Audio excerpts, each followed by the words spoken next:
नमस्कार सांग मैंने चलते आज आम कंकड़ा बनैबा। प्रथम कंकड़ा को भलसे धोई से हलदी गुंड आ लुण दे भलसे मैरिनेशन करदे रखीदे गोटे 5 मिनट रखला माने ता सहित लुण आ हलदी पूरा पूरा भितर को पूरा जरिला जाए गोटे 5 ରୁ 10 मिनट मैरिनेशन कर रखीदबा। तापर आम तेल गरम कर सोरिष तेल दे गैस ऑन करी प्रथम कंकड़ा को भल भाटी भाजीदबा। तेल गरम हो गला आमर ए माने कंकड़ा पकईदेलु। कंकड़ा पकईकी भल भाव गोटे माने बेसी ना माने 30-40% है भाई पकई भाजीदेलु। तो मुझे गोटे गोटे को माने तार गोड़ को भी गोटे गोटे अलग करदे बड़ थी ना खावाई असुविधा हम। प्रथम भाजी देली प्रथम मोर भाड़ी हो जाता गोटे पकईदेली आ गोटे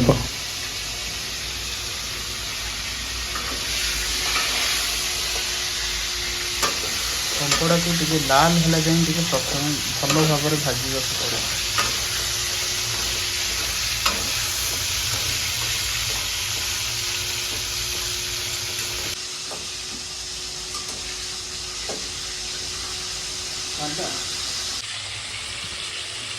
बर्तमान मोर कंकड़ा भजा होगा। माने आम तो ओडिया लोक मैंने जहाँ आलू न पकेले आम कंकड़ा जेकोसी तरकारी आम आलू पकई था आलू खाଇବା बहुत भल लगी था।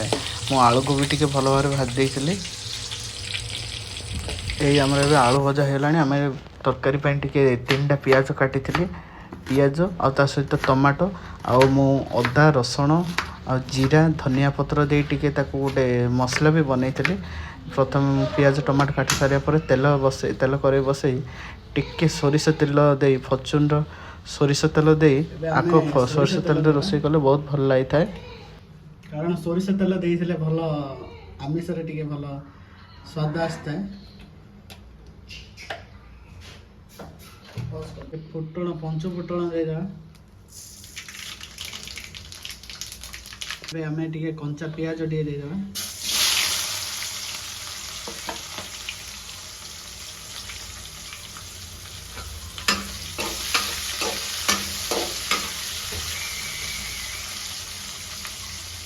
बर्तमान आम पियाज हो जाए जहाँ अदा रसुण जीरा गरम मसला टे बाटी देदेबा।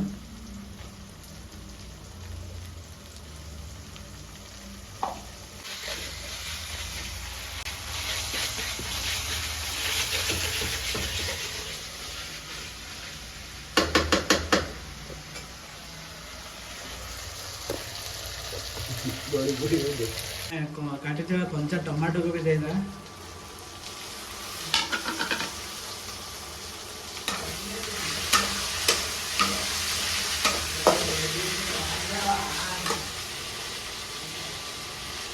सब मसला गुंड देदेगा। प्रथम मर्च गुंड स्वाद अनुसार गुंड धनिया पाउडर किसी जीरा गुंड भी देवा। भल भाव आपको कषा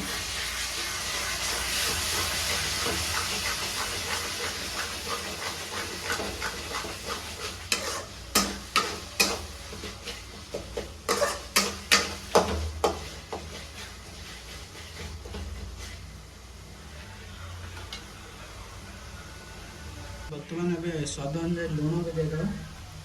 अलरेडी आम कंकड़ा सहित लुण दे भाजी देखिए आम टे माने गोटे स्पून ही दबा।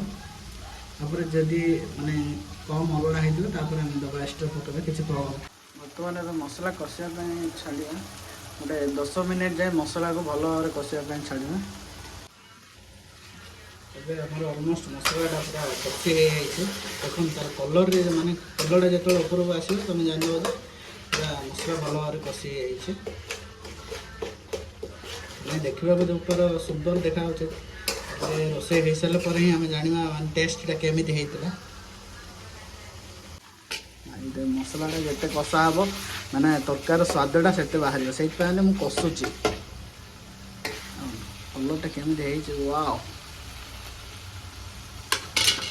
एबे आमर मसलाटा हो जाइए आम ସବୁ ମାନେ ଭଜା ହେଇଥିବା କଙ୍କଡ଼ା ଆଉ ଆଳୁକୁ ଏକା ସହିତ ଦେଇଦେବା। ଦେଇକି ତାକୁ ଭଲ ଭାବରେ କଷିବା। ଉଠା ନା ଏବେ ଆମେ କଙ୍କଡ଼ାକୁ ମସଲାରେ ଭଲ ଭାବରେ କଷିବା ପାଇଁ ଛାଡ଼ିଦେବା। ଟିକେ ହାଇ ଷ୍ଟିମ୍ରେ ହିଁ ଆକୁ କଷିବେ, କାରଣ ଟିକେ ମସଲାଟା ପୋଡ଼ିଲେ ହିଁ ଟେଷ୍ଟଟା ଭଲ ଆସିବ। ଆକୁ ଆମେ 10ରୁ 15 ମିନିଟ୍ ଯାଏଁ ହାଇ ଷ୍ଟିମ୍ରେ କଷିବାକୁ ପଡ଼ିବ। ଦେଖନ୍ତୁ ତାର କଲର୍ଟା ଯେଉଁ ବାର ଆସିଲାଣି,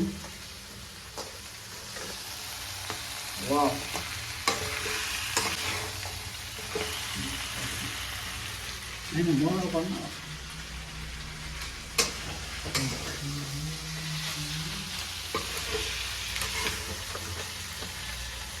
ଅଲମୋଷ୍ଟ ଆମର ତରକାରୀ ମସଲା ପୁରା ସିଝି ଯାଇଥିଲା। ଏବେ ତାକୁ ଆମେ ଗରମ ପାଣି ଟିକେ ଦେଇଦେବା। ଗରମ ପାଣିଟା ଦେଇଥିଲେ ସ୍ୱାଦଟା ଭଲ ଆସିଥାଏ।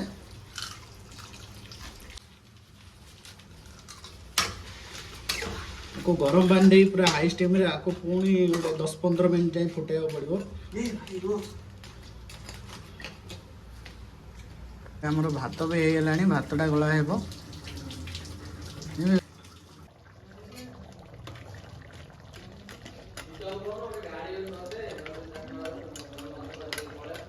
ବର୍ତ୍ତମାନ ଏବେ ଆମର କଙ୍କଡ଼ା ଝୋଳ ହେଇଯାଇଛି।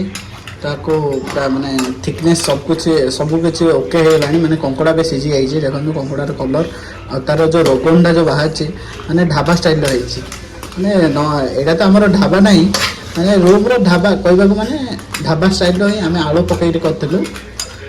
ଏବେ ଆମର ଟିକେ ସିକ୍ରେଟ୍ ମସଲା ଟିକେ ପକେଇଦେବା। ଏ ହେଉଛି ଆମର ସିକ୍ରେଟ୍ ମସଲା।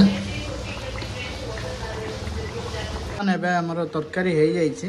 ଏବେ ଆମେ ଗ୍ୟାସ୍କୁ ବନ୍ଦ କରିଦେବା। ଦେଖନ୍ତୁ କେମିତି ହେଇଛି, ତାର ଯେଉଁ ରୋଗନଟା ଆସିଛି, ଆଜି ଖାଇବାର ପୁରା ମଜା ଆସିଯିବ।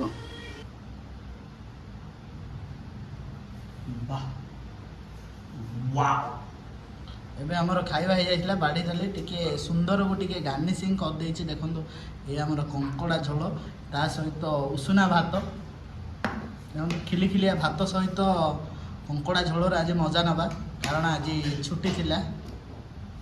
ଓକେ, ଧନ୍ୟବାଦ। ଏହିପରି ରେସିପି ଦରକାର ଯଦି ମୋର କମେଣ୍ଟ ବକ୍ସରେ ପିନ୍ କରିଦେଇଛି ରେସିପିଟା, ଆପଣମାନେ ଦେଖିପାରିବେ। Subscribe my channel and please support କରନ୍ତୁ ଏଇ ନୂଆ ବ୍ଲଗର୍କୁ।